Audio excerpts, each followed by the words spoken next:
Gandang araw ulit guys. Ayan, simulan ang umaga sa thank you Lord. At pagkatapos ay magkape. Ayan, pagkatapos natin magkape, syempre, simula na tayo sa trabaho. Ayan, ang ganap ng nanay at lola pag nasa bahay. Walang katapusang pagkakalutkot ng mga sulok-sulok. Ayan. Ganito lang ang buhay ng mga nanay kapag nasa bahay, hindi matapos-tapos ang trabaho. Ayan.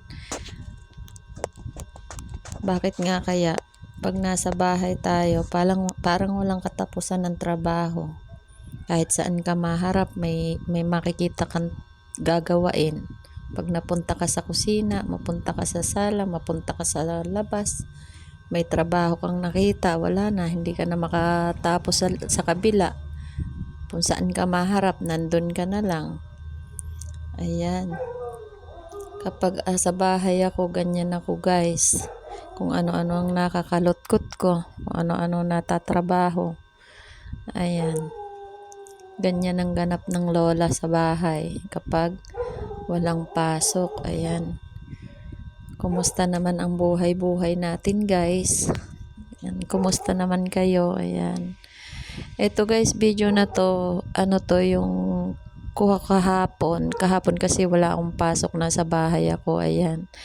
Tapos pinagsama ko lang yung kuha ko ngayon, yung video ko ngayon. Medyo maigsi lang kasi yung naging video ko ngayon guys, kasi medyo naging busy ang lola nyo, ay hindi ako gahanong nakakuha ng video. Ayan, medyo maigsi lang yung nakuha ko kasi nga marami tayong trabaho, marami tayong ginawa.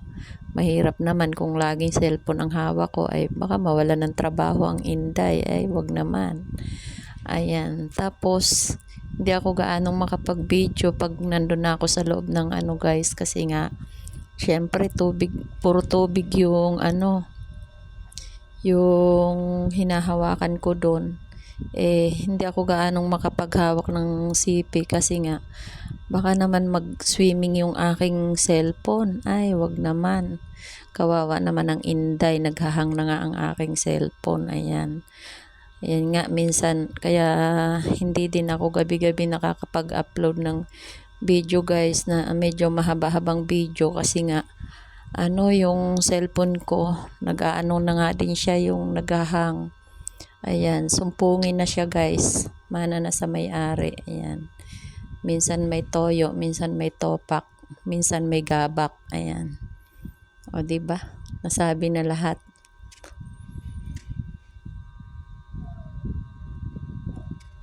Ayan guys, ang trabaho ng inday pag nasa bahay, sige, kalutkot dito, kalutkot dyan, kalutkot doon. Hindi malaman kung alin ang uunahing trabaho. Yung aking bunso naman kasi nga may anak siyang maliit, kaya alagain talaga, sobrang napakalikot. Kaya pag hindi rin gaanong nakakagawa, ayan, kaya medyo natatambakan din talaga ng trabaho. Okay lang naman sa akin na hindi siya nakakagawa, maalagaan niya yung yung mga anak niya guys. Yung maliit lang naman, kasi ito namang panganay niya, palagi naman yan sa akin, nakadikit sa akin yan guys. Kapag wala lang din siyang pasok sa school, laging kasama ko. Pag naman nandito ako sa bahay, laging andyan lang din sa tabi ko. Yan, hindi yan humihiwalay sa akin guys. Kahit na saan ako magpunta, ayan, lagi kong kasama. Ayan guys, kanina lang yan. Ayan lang yung nakuha ko kanina, medyo maiksi lang kasi, kaya pinagsama ko na. Ayan, so yun lang muna for today's video guys. Thank you for watching again. Salamat sa support guys.